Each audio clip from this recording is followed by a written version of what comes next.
I'm not in my home, but that's neither here nor there. Um, uh, roll the intro video. Roll the intro. Before we paint this miniature, I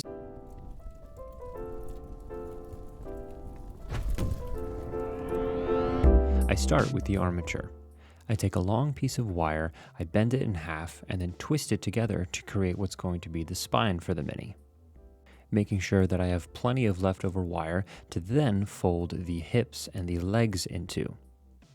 I tried to keep this a lot bigger than I would normally make a mini, since this is going to be a bear rather than a person, although I do end up redoing these legs because I had the proportions the same as it would be for a human miniature or a humanoid mini, not realizing for some reason that an owlbear's proportions are going to be completely different. After sticking this into a cork bottle to work on it a little bit more easily, I take another piece of wire, spin a little bit of a loop into it, and then place that around the spine of the armature, clamping it in place with my pliers and using some super glue to keep it there. Like I mentioned earlier, this is around the time I realized that his legs were much too long, so I clip those shorter and then readjust where the knee is going to be. I wanted this mini to be standing up on its hind legs, the way that bears usually do when they're trying to intimidate or ward something off. I thought it would be an interesting take since I've seen a lot of owlbears on all fours, and having one standing up like this I thought would be kind of interesting. I did make the wires for the feet much too short to actually attach well into the cork bottle, so I actually added it to a base later on. But for now, I attach all of the green stuff to the armature as a first layer that I can sculpt onto. I don't mind having this first layer be a little bit thicker than normal because I'm going to bulk this miniature out quite a bit, so I don't really need to worry about keeping it super thin. Here I then add it to a base because, again, the wires I had made for the feet after chopping them off were much too short to actually keep it in the cork well. But with that first layer of green stuff added and put it onto a base, I start working on the head. I start by just taking a large circle of green stuff and start sculpting in the eyes and especially the jawline, looking at some photos of owls for reference, trying to loosely resemble an owl's skull. I also make sure to compare how big the face is to the armature we have made to make sure that I'm not making anything too large or small. Eventually, I decided to remove the eye sockets that I added because I'm just going to add little balls for the eyes anyways and don't need to have the sockets there. After that, I start making some feathers. Here I add a tiny piece of green stuff onto an unused base, flatten them out into a loose shape of a feather, and then with my rubber tool as well as my metal tool, I start adding little textures into the green stuff, trying to emulate the loose fibers that you see in a feather. I'm going to be using these feathers for the arms, as a lot of owlbears are depicted having large amounts of feathers, almost like pseudo wings, on their forearms.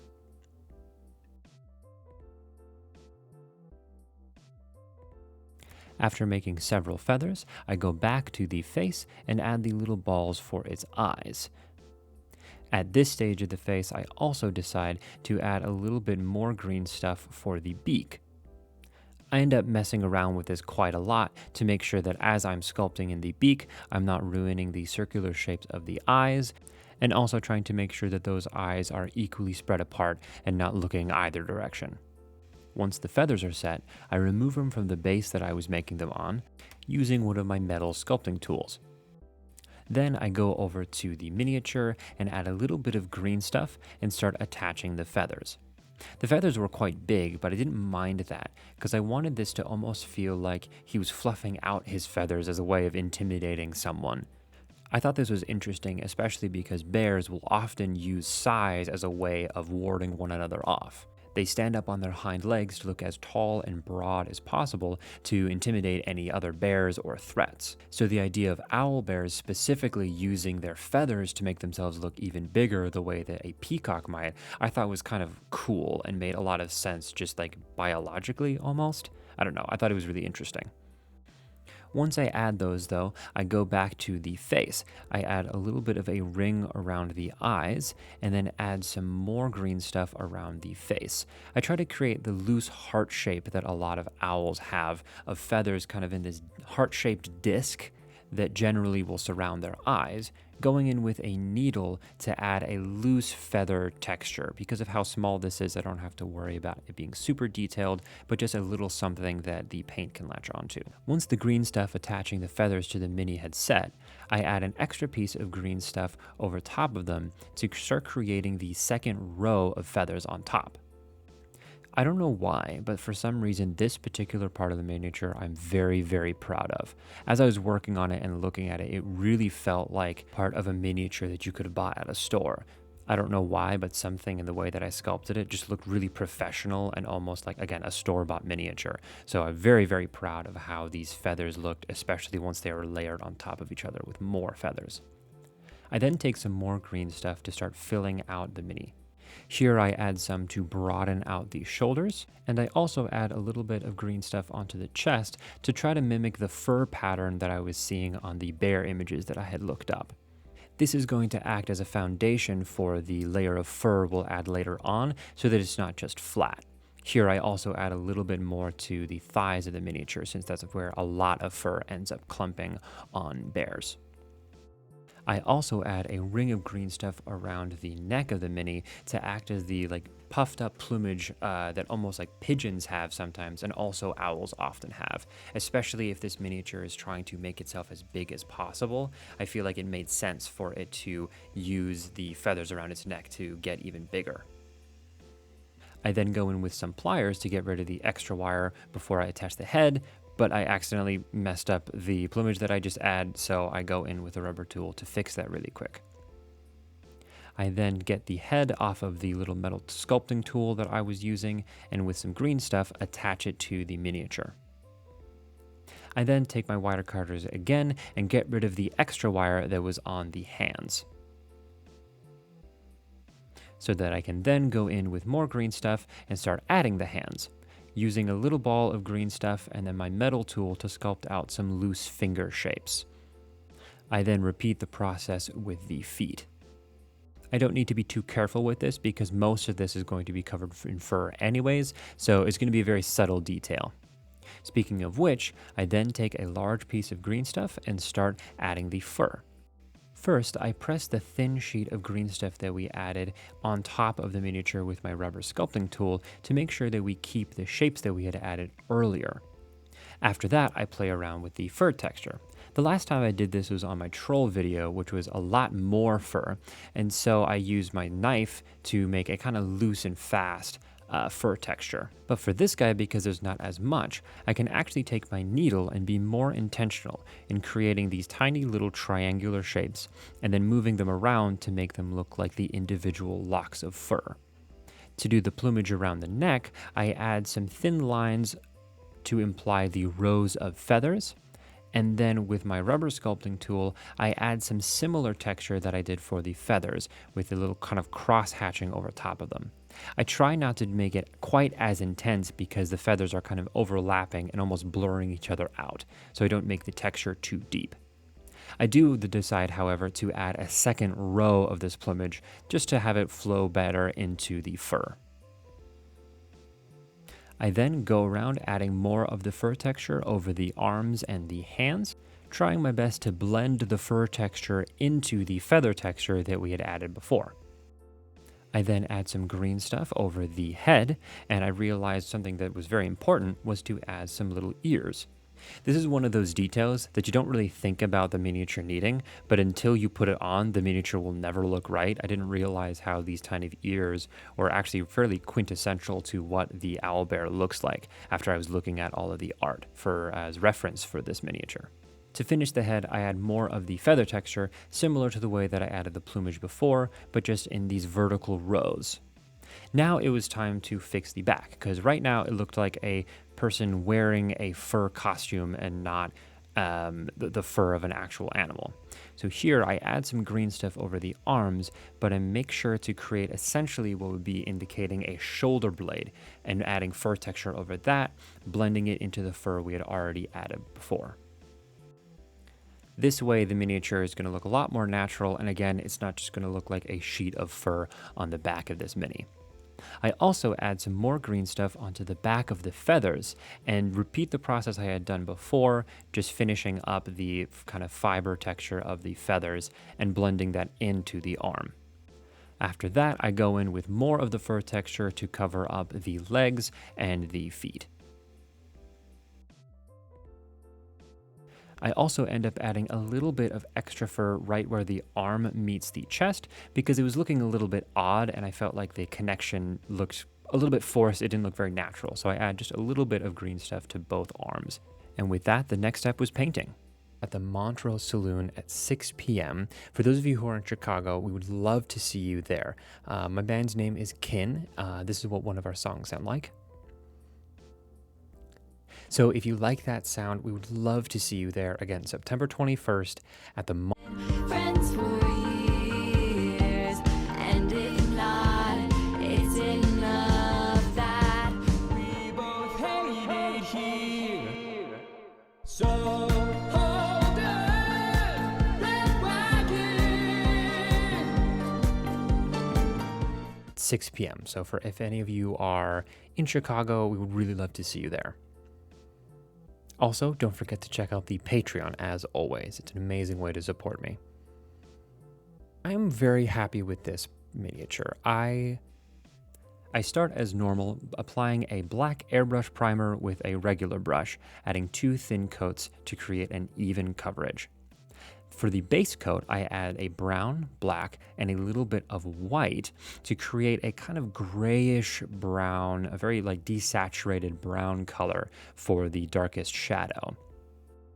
Here I was really trying to capture a very like grizzly bear or brown bear type color. To add the first layer of highlights and contrast, I add a little bit more of the white and a little bit more of the brown to the mixture and go over the entire mini with an even dry brush. This will help make sure that I'm picking up all of the texture of the feathers and fur that we added. I then take an even lighter color and just hit half of the miniature, creating a light source on the one side of the mini. With the rough highlighting finished, it was time to add some details. I take this model color buff and I paint over a lot of the feather texture. I wanted the feathers to be primarily white, so I start by going over the entirety of the face, but I will also end up going over most of the plumage with this. Because this is such a light color and the paint I was using was fairly watered down, I ended up having to go over this about 3 times before I got a solid color. But once I had done that, I take some of the flat brown that we had and I go over the lower little ring of plumage that I had added to create a little bit of variance. This I also decided to cover the head with, so it's kind of transitioning between this very light color and then this more intense brown. For this, I had a bunch of photos of owlbears and regular owls and was just playing around with different ideas for how to do the feathers. I took a little bit of black paint and I added a dotted ring around the larger bit of plumage to add a little bit of interest and depth. Later on, I'm going to add this same black to the edges of the feathers around his arms. This I thought was really cool. It added a really good sense of texture and interest that wasn't sculpted, but was just painted on. I also add a little bit of this black as a transition between the 2 layers of plumage. To try to create a little bit more unity with the miniature, I add some more of the brown around the hands, as well as a little pattern on the chest, the way that a cat or a dog might have a lighter bit of fur on his chest. This really helped take the colors that were around the head and make it not look like you took a bear and glued an owl head on it, but was a single unified creature. Here you can see I start adding the same white onto the feathers that are around the arms and a little bit of black onto the ends of those feathers. I then start painting the eyes. I wanted the little rings around the eyes to be that same dark brown that we had added earlier on. So I paint the entirety of the eyes that just because it was a lot easier. And then to paint the eyes themselves, I start with this fairly intense yellow color as a kind of backdrop for the eyes. I forgot to film the bottle of paint I was using, but this is just straight Vallejo watercolor yellow ochre. And then I take the buff color we used earlier and add little dots and blend those into the middle to create a very subtle transition from the inside to the outside of the eyes. I then come in with more of the brown to fix up anywhere the yellow had gone over. And then, very, very carefully, I add 2 black dots to the center of the eyes and desperately hope this guy doesn't look cross-eyed. In the end, he looked a little spooked or scared, but most owls do, so I wasn't too bothered by that. I take some darker black paint for the beak as well as the claws. And then I add some more of the brown texture around the face. Because the eyes were so dark and had these dark circles around them, I felt that there needed to be a little bit more darkness around the eyes. I then go over the entire miniature with a brown wash, trying to be a little bit more careful to keep it from being too glossy. And then I take a needle with a little bit of white paint to add some shines in the eyes. This was such a crucial detail, and I didn't realize just how much it made the miniature. The miniature really just came to life once it had these little shines in its eyes. I thought that was really cool, and I didn't expect that to be such a significant detail. I then also add a bit of a gloss varnish to the eyes to make them shiny, and then all that was left was to base the miniature, and then it was finished. I'm very happy with this miniature. I honestly feel like this is one of my better sculpts that I've done recently. I'm really, really proud of it.